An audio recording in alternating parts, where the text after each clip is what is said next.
네, 북미 정상회담을 앞두고 북한이 풍계리 핵실험장을 언론이 지켜보는 가운데 폐기하겠다고 발표했습니다. 과거 핵실험 증거가 사라질지 모른다는 우려 속에 적어도 미래의 핵은 포기하겠다는 의지로도 해석되고 있습니다. 한편 미국은 북한이 완전한 비핵화를 이행할 경우에 대규모 경제 지원에 나설 뜻도 표명했습니다. 이 시간 진희관 인제대 통일학부 교수, 신범철 아산정책연구원 안보센터장 두 분 모시고 자세한 얘기 나눠보도록 하겠습니다. 안녕하십니까? 네, 어서 오십시오. 예. 두 분 북한 안보 전문가신데 최근에 이제 한반도 정세를 둘러싸고 너무 많은 일들이 벌어지기 때문에 저희들이 다 일일이 팔로우하기 힘든데 일단은 핵실험장 폐기 이야기부터 좀 나눠야 될 것 같습니다. 23일부터 25일 풍계리 핵실험장을 폐기를 하겠다 이렇게 이제 북한이 천명을 했습니다. 그 전날이 바로 이제 한미 정상회담이 열리는 날이거든요. 그 외교 일정이나 혹은 어떤 당일의 날씨나 이런 것들을 고려해서 정했을까 하는 분석이 나오던데 왜 23일부터 25일이 정해진 겁니까? 네, 아직 저희가 확실하게 정해진 이유를 알긴 어려운데요. 북한의 정치 일정은 가장 중요한 것은 북한의 내부 일정, 그다음에 북한의 최고領導자의 스케줄과 매우 밀접하게 관련이 되어 있습니다. 그래서 아마 한미 정상회담과도 연관이 전혀 없진 않겠지만 그것을 아마 염두에 두고 정하기는 어렸을 것으로 보여지고요. 아마 북한에서 내부적으로 가장 적절한 시기를 그때로 판단한 것으로 보여집니다. 핵무력 완성을 강조해온 북한 당국이 이제 이 핵실험장을 폐기를 하겠다. 북한 주민들한테 지금 알리고 있습니다. 북한 주민들은 이걸 어떻게 좀 받아들일까요? 충격이 좀 있다고 보세요? 아니, 전 충격 없을 거라고 생각합니다.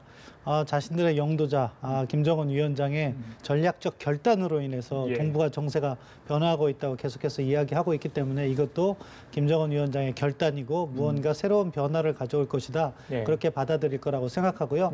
그런 측면은 사실은 바람직하다고 생각합니다. 왜냐하면 김정은 위원장이 어떠한 방향 전환을 했을 때 주민들을 설득할 수 있는 힘이 있다는 것으로도 우리가 해석이 되기 때문에 그런 부분은 저는 긍정적으로 평가합니다. 혹시나 이 핵 관련 전문가 혹은 군부의 강경파들이 이런 조치에 대해서 혹은 내심 밝히지는 못하지만 약간의 반발 이런 생각을 가지고 있을 수 있다고 보십니까? 일부 군부에서야 불편한 마음은 있겠지만 그 정도를 장악할 수 있는 힘은 김정은 위원장에 있다고 평가를 하기 때문에 북한 내부적으로 큰 문제는 없을 거라고 생각합니다. 그래요.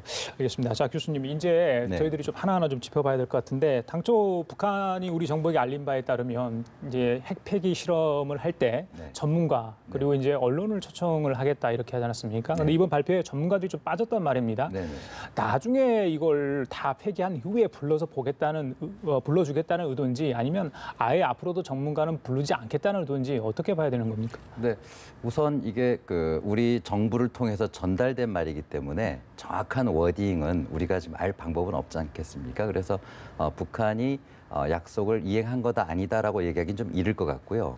아마 북한은 포괄적으로 추후에는 당연히 전문가도 들어와야지 되지 않겠느냐라는 얘기를 한 것이 아닌가 그렇게 보여집니다. 이제 다만 염려스러운 것은 과거와 다르게 최근에 북한은 김정은 최고 영도자의 발언이 안 지켜지고 넘어가는 경우도 있거든요. 예를 들면 작년에 천리마 선구자 대회를 하겠다고 하고서는 하지 않았어요.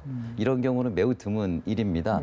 그런 경우는 아주 일부 존재하긴 합니다만 아마 이번에 언론과 기자다 전문가를 초청하겠다는 얘기는 좀 포괄적인 얘기가 아니었나 이렇게 해석하는 게 맞지 않겠나 생각합니다. 전문가를 참관시킨다는 의미가 단순히 언론 기자들을 이제 멀리서 이렇게 생방송 중계는 지금 아직 어려울 것 같은 상황인데 카메라로 촬영을 허용하는 그런 선에서 머무른다면 방송이 전문가들도 거기 서서 그냥 육안으로 보는 게 아니라 전문가를 직접 갱도 주변까지 어떤 장비를 하겠지만 들어가서 확인할 수 있도록 하는데 그 부분이 굉장히 부담스러울까요?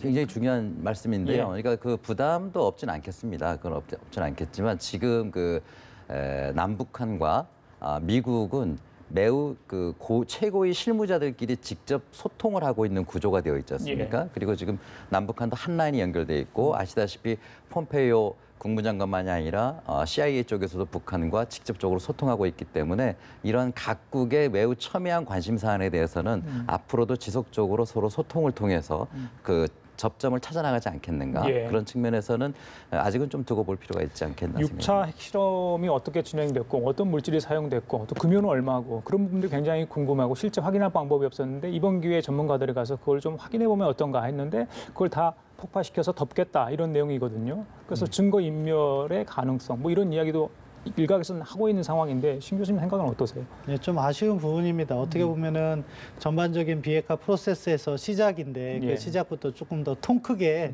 전문가들의 사찰도 좀 받고 해서 어떻게 보면 자신들이 앞으로 비핵화 협상 과정에서 이러한 검증 부분을 충분히 수용하겠다 하는 메시지를 주면 더 좋았다고 생각하는데 예. 아무래도 북한이 그 정도까지 나아가기는 조금 부담이 된 것 같습니다.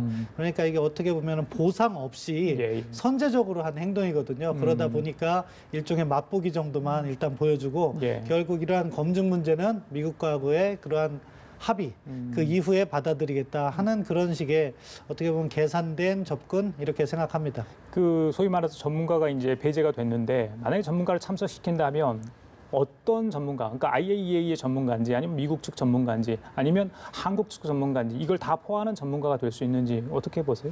뭐 처음에 전문가를 초청한다고 우리 정부가 이야기했을 때도 예. 용어는 참관이었습니다. 검증이나 사찰이 아니었던 아니었죠. 거죠. 근데 북한이 이제 제 추정인데 예. 생각을 해볼 때 전문가들이 오면 사찰이나 검증 요구가 더 높아질 것으로 우려를 했을 것 같아요. 예. 그래서 슬그머니 전문가는 빼고 언론만 초청하고 폭발한 것이 아닐까 추정해 보는데 예. 아무튼 전문가들이 가서 시료를 채취함으로써 북한이 했던 핵실험이 어떤 핵실험이었는지를 파악할 수 있다면 나중에 검증 과정에서 보다 유익한 자료를 우리가 가질 수 있는데 그 점은 아쉬움이 남는다고 하겠습니다. 예, 어찌됐건 간에 지난 2008년 6월 27일인가요? 영변 핵시설 냉각탑이 이제 폭파되는 장면이 저희들이 이제 지켜볼 수 있었는데 이번에 이제 소위 말해서 북한의 그 유일하다고 하죠. 풍계리 핵실험장이 처음으로 공개되는 거 아니겠습니까? 네. 그 거리가 얼마 정도 허용될지 모르겠습니다만은 네. 이건 어떤 의미가 있다고 보십니까? 언론이 뭐 생중계는 좀 어려운 걸로 현재 지금 알려지고 있습니다만은. 예. 네, 지금 아마 거기 여러 가지 그 기술적인 문제 때문에 언론이 생중계는 하기는 어려운 것 같고 다시 원산에 있는 프레스 센터로 돌아와서 촬영된 것을 송고하는 그런 형태로 지금 진행하고 있는 것 같습니다. 예, 그런데 과거에 우리 그 냉각탑을 폭파하고 난 이후에도 또 여전히 문제가 있었기 때문에 그렇죠. 이번에도 걱정하시는 부분들이 계신데요. 예. 물론 이제 차이가 있긴 있습니다만 어쨌든 북한이 앞으로 핵을 비핵화해 나가는 데 있어서 핵시설과 핵무기와 핵물질을 없애나가는 그런 과정에서 핵실험장을 폐기한다는 것은 그래도 그건 상당한 의미가 있는 것이다. 예. 더구나 아까 뭐 신 박사님도 지적했습니다만 좀 어떠한 보상도 없는 상태에서 먼저 앞서서 진행하는 것이지 않습니까? 예. 그런 점에서는 우리가 좀 관심을 가지고 지켜볼 필요가 있다 생각합니다. 예, 또 하나 외무성 발표 중에 눈여겨볼 대목이 이제 그 언론을 이제 어느 나라 언론이 이제 왔으면 좋겠다고 이야기를 했는데 거기에 이제 육자회담 당사국인 일본이 빠지고 영국이 포함됐어요. 그래서 일본이 일단 배제된 이유, 신 박사님 어떻게 보십니까? 뭐 지금 비핵화 대화 과정에서 일본이 하는 행동을 북한은 딴지 걸기라고 이해를 한 것 같습니다. 그러니까 납치자 문제를 같이 해결해달라고 트럼프 대통령에게 우리 문재인 대통령에게 계속 요구를 하고 있고 또한 미국에서 혹시라도 이 대륙간 탄도미사일만 거래를 해서는 안 된다. 북한이 가지고 있는 모든 미사일 위협을 해결해달라 이런 이야기를 하니까 북한 측에서는 조금 부담이 됐겠죠. 거기에 대한 어떻게 보면 뒤끝 외교 이렇게 생각하는데요. 예. 그런 부분에 있어서 일본이 배제된 것 같고 영국이 들어온 것은 아마 이러한 비핵화 과정에서 진전이 있다면은 안보리에서 북한에 대한 제재를 해제하는 논의가 있을 겁니다. 그것에 대비해서 이제 안보리 상임이사국인 영국을 초청했고 영국은 과거부터 북한 외교관이라든가 학자들을 교육을 또 시켜줬어요. 수교가 돼 있죠. 예, 수교도 되어 있고 예. 그런 부분에 있는 의미. 프랑스는 안보리 상임이사국인데 수교가 안 되니까 초청을 안 한 것 같고 북한 나름대로는 자기의 기준에 맞춰서 이렇게 행보를 전개하고 있다. 예. 그렇게 평가할 수 있을 것 같습니다. 나중에 북미 정상회담 이후에 북일 정상회담이 열렸을 때 유리한 고지를 점하기 위해서 일본 북한 매체는 이미 납북자 문제는 이미 다 해결이 됐다 이렇게 주장을 하고 있거든요. 그런 주장에 대해서는 어떻게 보십니까? 아마 납북자 문제는 일본이 지속적으로 문제제기를 해오는 것이기 때문에 그렇게 간단하게 북한이 바라볼 문제는 분명히 아닐 것이라는 걸 아마 김정은 위원장도 알고 있을 겁니다. 네. 그리고 앞으로 그 북일 관계는 과거에는 북한이 경제적으로 매우 낙후되어 있었고 굶주리고 있었던 시기였기 때문에 일본의 보상이라는 것이 굉장히 중요한 비중을 차지했다면 예. 앞으로는 꼭 그렇지는 않거든요. 그렇다고 한다면 일본이 줄 수 있는 게 과연 무엇이 있는가 예. 이런 점에 대해서도 일본 정부가 고민이 많지 않겠나 생각이 듭니다. 예, 예전에 보면 일본 자금들 뭐 여러 루트를 통해서 북한으로 많이 들어가고 그랬는데 요즘 뭐 그런 게 없나 봅니다. 네, 지금은 그 만경봉호의 그렇죠. 소통이 완전히 차단돼 차단돼 있고요. 있죠. 다만 일부 제1동포들의 고향 방문 때 그 주머니 돈을 이렇게 소지해 갈 수 있는 정도, 그 예. 정도로 이제 소통이 되고 있습니다. 알겠습니다. 좀 더 이제 기술적인 부분을 좀 두 분께 여쭤볼게요. 핵실험장을 과연 어떻게 폐기할 것인지, 뭐 물을 주입해서 하는 방법은 좀 어려울 것 같다 해서 콘크리트 타설 방법이 제일 처음에 거론이 됐었는데 지금 보니까 폭발을 한다고 합니다. 자, 폭파 방법. 어디 뭐 핵심부부터 폭발을 하는지 어떤 단계를 거쳐서 폭발하는 건지 여러 뭐 이론이 있는 것 같은데요.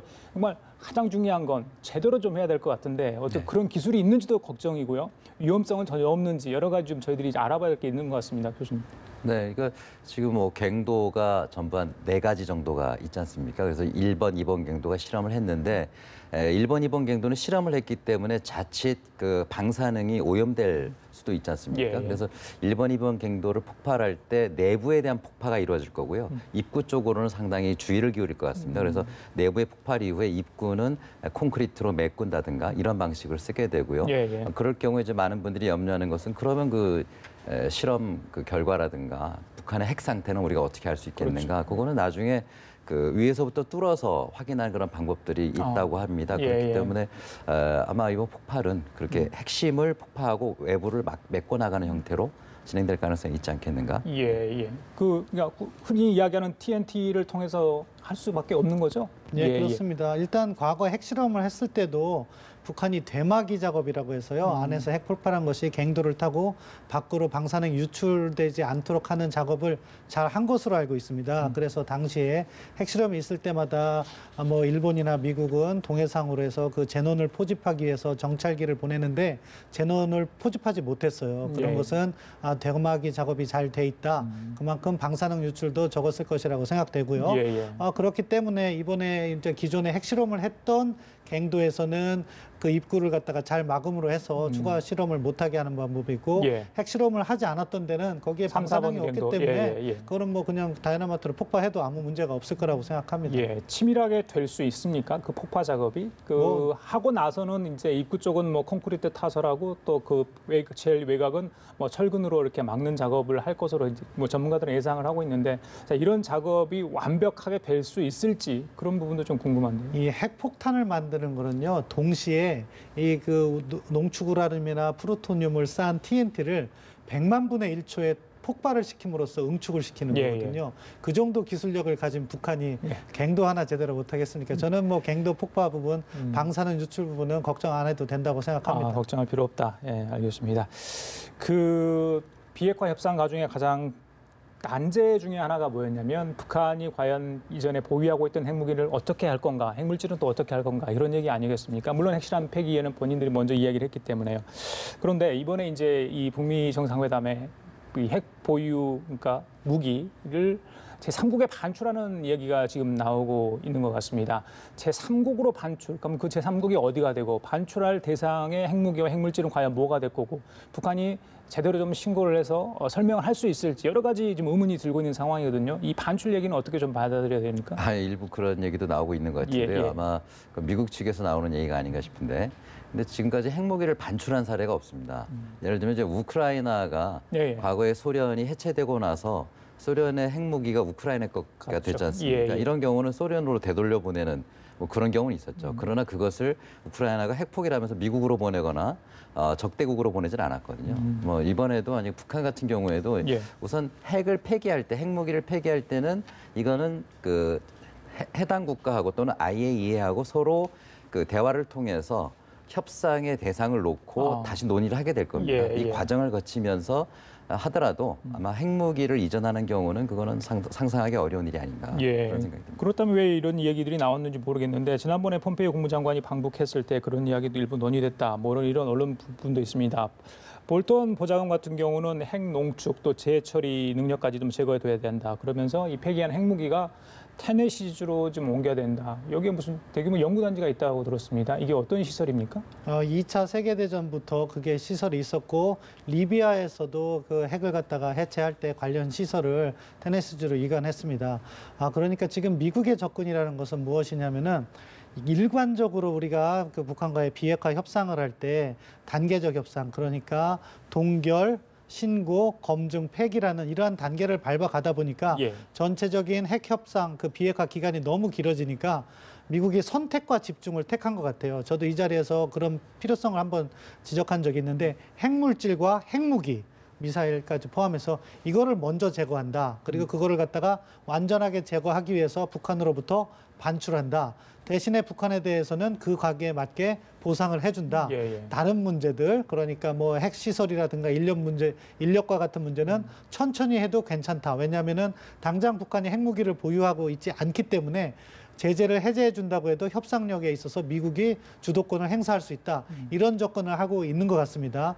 이 부분을 북한이 받아들인다고 하면은 저는 예. 정말로 성공적인 비핵화의 가능성이 있다고 생각합니다. 예. 그래서 지금 미국에서 나오는 것이 북한에 대한 마샬 플랜과 같은 대규모 경제 지원, 안보 지원 이런 거 해주면서 비핵화만큼은 완전히 실현하겠다는 접근을 하고 있고요. 예. 폼페이오 국무장관이 두 번째 갔을 때 서로 만족할 만한 합의가 있었다는 것이 이런 부분에도 일부 논의의 진전이 있었을 것 같습니다. 예, 예. 리비아 방금 말씀하셨는데, 그러니까 북한도 리비아처럼 그렇게 될 수 있는 겁니까? 그 미국으로 옮기는 작업들이요? 이전하면 가능하죠. 그런데 이제 북한의 수준과 리비아의 수준이 다르기 때문에 그렇죠. 북한으로서는 자신들의 고도화된 핵 능력에 맞는 예. 보다 많은 보상을 요구할 가능성이 있습니다. 예. 그것도 미국이 보상할 가능성이 있다고 생각합니다. 지금 폼페이오 장관이 우리 시간으로는 어제죠. 오늘 새벽에 방송에 나와서 이야기한 것은 북한에 대한 과감한 경제 지원. 사실 예전 같은 경우에는 핵 협상을 할 때 경제 지원은 미국이 주인공이 되진 않습니다.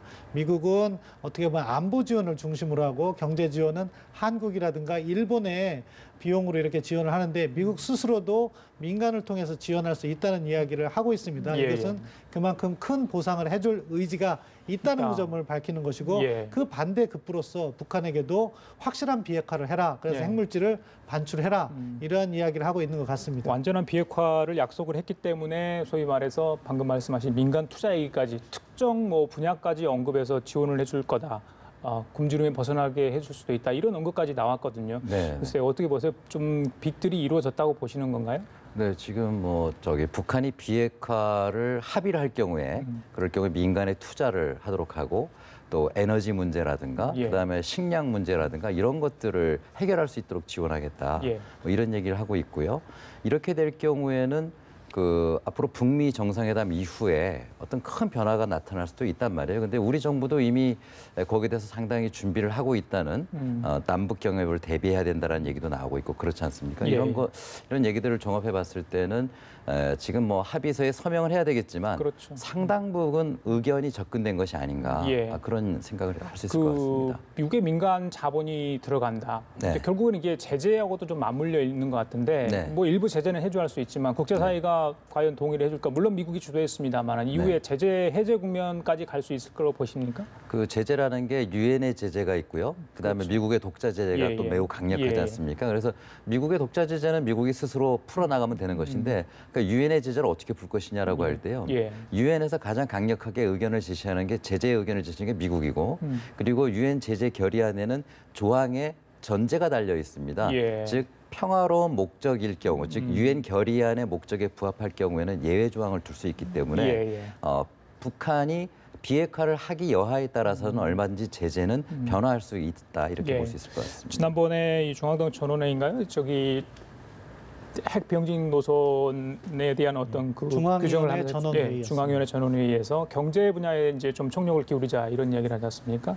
또 맞물려서 이번에 이 미국 측의 비핵화를 포기하는 조건 내지 보상으로 지금 이제 경제협력 이야기가 나오지 않습니까? 경제적인 지원 얘기. 그렇다면 북한이 적극적으로 어떤 서방의 어떤 그런 자본주의 시스템을 도입을 하겠다. 더 열겠다, 뭐 시장을. 그렇다면 이게 중국식 사회주의냐 아니면 베트남식 사회주의냐 어떤 식으로 갈 건지 그 방향을 정하에 따라서 그러니까 우리가 어떤 방향으로 북한과 또 주변국가 그 방향을 가야 될지 조율할 수 있는 부분이 정해질 것 같은데 어떻게 예상하세요? 베트남식을 또 좋아한다 이런 얘기가 나오던데요. 예, 뭐 아무튼 북한으로서는 사실은 고민이 많이 될 겁니다. 김정은 정권을 비핵화를 한 이후에도 유지하는 것이 최우선적인 목표일 거기 때문에 어떠한 모델을 구상하고 있을지 말씀하신 중국식 모델이나 베트남식 모델 하는데 개방의 속도나 폭이 약간 다를 수는 있는데요. 아무튼 그러한 이야기를 폼페오 국무장관과 이야기를 한 것 같습니다. 내가 핵을 놨을 때 과연 내 체제를 어떻게 보장할 수 있을 것인가. 그러니까 미국 쪽에서는 경제적으로 잘 살 수 있기 때문에 그러한 리더십을 유지할 수 있다는 거죠. 그래서 뭐 이제 중국 같은 경우에는 사실 속도가 좀 늦었고 오래 걸린 거고 베트남이 조금 더 빠르다고 할 수 있었지만 아무튼 북한 김정은 위원장으로서는 자신만의 경제개혁 구상을 하고 있을 겁니다. 이미 북한에는 우리에게는 잘 안 알려져 있지만 19개의 개혁 특구가 있습니다. 개박 특구. 그럼 그 특구로부터 개혁을 시작하고 외국 자본을 유치하고 해서 어떻게 보면 평양으로부터 다 멀리 떨어져 있는 해안이나 국경, 접경에 있거든요. 그러니까 평양의 영향을 받지 않은 지역으로부터 경제를 갖다가 살리고 그다음에 점점 그것을 갖다가 확산시켜 나가는 그런 접근을 할 거라고 생각하는데요. 저는 베트남식 모델, 중국식 모델 다 중요하지만 이미 북한은 그 모델을 연구했고 북한식으로 새롭게 만들 것이다. 그렇게 생각합니다. 제 생각에는요. 뭐 교수님 말씀하셨습니다만은 일단 뭐 워낙 중국에 대한 경제 의존도가 높고요. 그늘 아래에 있다고 해도 과언이 아니었습니까? 물론 지금은 제재 국면이지만 그런데 정치적으로도 뭐 밀접한 관계가 있기 때문에 경제적으로도 오히려 예전에 있던 뭐 마오쩌둥식이랄지 아니면 시진핑 주석이 지금 추구하고 있던 그런 경제 방향을지 이걸 그대로 받아올 수도 있다고 보는데 그 부분은 어떻게? 뭐 가장 핵심은 그 당이 지배하는 구조는 변화하지 않되 시장을 넓혀놓는 아마 그 방식으로 가게 될 것 같습니다. 그런데 지금 이미 북한은 많이 좀 알려졌습니다만 굉장히 자본주의화, 시장화돼 가고 있거든요. 그리고 또 외국의 자본들이 이미 중국의 건설 자본이라든가 많이 들어가고 있습니다. 근데 아직 그것만 가지고는 성장 동력이 부족하기 때문에 김정은으로서는 앞으로 미래는 분명히 걱정되겠지만 당장의 성장이 멈추지 않으려면은 빠른 시간 안에 자본을 들여와야 되는 그런 숙제가 지금 시급하지 않는가? 자, 마지막으로요. 이제 북미 정상회담이 얼마 안 남지 않았습니다. 그렇죠? 싱가포르로 정해졌는데 싱가포르 내에 어디에서 할 것인가? 뭐 많은 이야기가 나와요. 뭐 홍콩 언론, 뭐 현지 언론, 저희들도 마찬가지입니다만은 그 장소 개념, 뭐 의전과 경험 문제 때문에 그렇지만 이 싱가포르라는 게 과연 김정은 위원장이 어떤 방식으로 어느 날에 먼저 도착할지 뭐 여러 가지 이야기가 지금 변수들이 있기 때문에 그런 것 같습니다만 신 박사님 생각은 어디서 열릴 것 같습니까? 저는 조심스럽게 대통령궁 이야기를 해봤었는데요. 그러니까 샹그릴라 호텔이 그런 국제회의를 갖다가 개최하기가 여건이 좋습니다. 왜냐하면 가서 보면은 샹그릴라 호텔에 그렇게 공원처럼 산책할 장소도 있고 또 이러한 그런 산책할 장소들이 그 호텔 외곽에서 이렇게 방호가 돼요. 그렇기 때문에 이러한 뭐 안보에 대한 위협, 그런 정상에 대한 위협 부분을 차단하기가 아주 좋습니다. 일부에서 얘기 나오는 죄송합니다. 마리나베이 죄송합니다. 센즈 호텔은 너무 외곽에 노출이 돼 있어요. 그래서 정상회담을 하기엔 조금 부담이 있고요. 대통령궁 같은 경우에는 싱가포르의 중심에 있는데 중심에 있음에도 불구하고 아주 경호하기가 용이하게 그렇게 위치하고 있습니다. 그리고 외곽은 다 아주 큰 나무들로 방어가 돼 있어서 안을 들여볼 수가 없는데 그런 의미에서 김정은 위원장은 아무래도 가장 멀리 떨어가고 있고 처음 경험하는 거기 때문에 그러한 경호 문제에 관심을 둔다면 대통령궁을 선호할 것이다. 그것이 아니면은 샹그릴라 호텔이 뭐 국방장관 회담도 매년 개최되고 그런 경험이 있기 때문에 차선책으로 논의되지 않을까 생각됩니다. 교수님 마지막으로 짧게요. 일단 남북미 정상회담도 이제 열릴 가능성이 높다고 나오는데 그 싱가포르 회담 열려가지고 성과가 좋으면 시진핑 주석이나 문재인 대통령이 바로 갈 수 있다고 보시는지. 그렇게만 되면 가장 좋은 모습인데요. 아마 트럼프 대통령이 이번에 공을 그렇게 나누려고 할지 뭐 천천히 나눠도 되지 않겠냐 이런 생각을 하시지 않을까? 그렇기 때문에 좀 그건 쉽진 않은 문제인 것 같습니다. 그래, 알겠습니다. 자, 지금까지 진이관 인제대 통일학부 교수 신범철 아산정책연구원 안보센터장이었습니다. 말씀 잘 들었습니다.